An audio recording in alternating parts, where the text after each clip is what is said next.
Thing کہ 26 نومبر کو عطا تارڑ صاحب کی تقریر میں نے سنی جس میں انہوں نے کہا کہ اپوزیشن کے بینچز کی طرف سے ڈیتھ ٹول کا ٹیلی جو ہے وہ میچ نہیں کر رہی. کوئی 20 لاشیں کہہ رہا ہے, کوئی 50 کہہ رہا ہے, کوئی 100 کہہ رہا ہے. تو میرا ایک سوال ہوگا کہ جناب اگر ہم سے ہمارے بہت سارے لوگ اگر لاپتہ ہوں اور ہمیں actual death toll exact figure نہ بھی پتہ ہو تو حکومت کو تو پتہ ہونی چاہیے جنہوں نے مارے ہیں.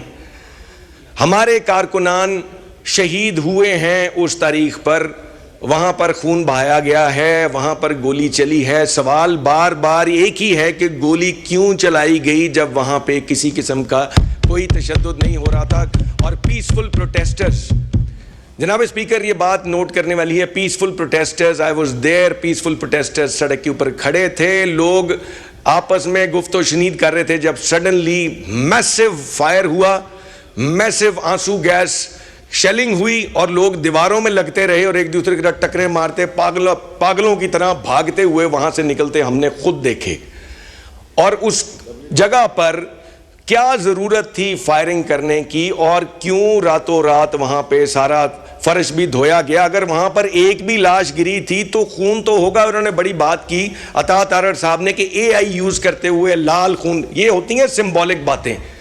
اگر وہاں پہ 12 شہیدوں کے تو نام میری بہن زرتاج گل نے کل اپنی تقریر میں بیان کیے, 12 لوگوں کو اگر گولیاں لگیں تو ان کا خون تو نکلا ہوگا اور خون سڑک پہ گرا بھی ہوگا.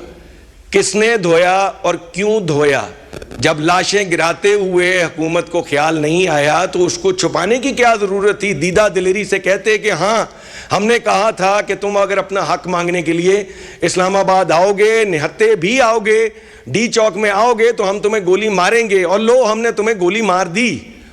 یہ سوال بار بار اس ایوان میں گونجے گا. میرے بعد میرے جو دوست تقریر کریں گے ہم 1 پوائنٹ ایجنڈا کے طور پہ ایک ہی بات کریں گے کہ گولی کس نے چلائی اور کیوں چلائی. اس کے علاوہ میں آج احتجاجن کوئی اور بات ہی نہیں کرنا چاہتا, کیونکہ میں نہیں چاہتا کہ میرے اس سوال کا وزن کم ہو. ہمیں اس کا جواب چاہیے اور جب تک نہیں ملے گا ہم بار بار کھڑے ہوں گے, بار بار تقریریں کریں گے اور صرف ایک سوال پوچھیں گے, گولی کیوں چلائی اور کس نے چلائی. بہت شکریہ.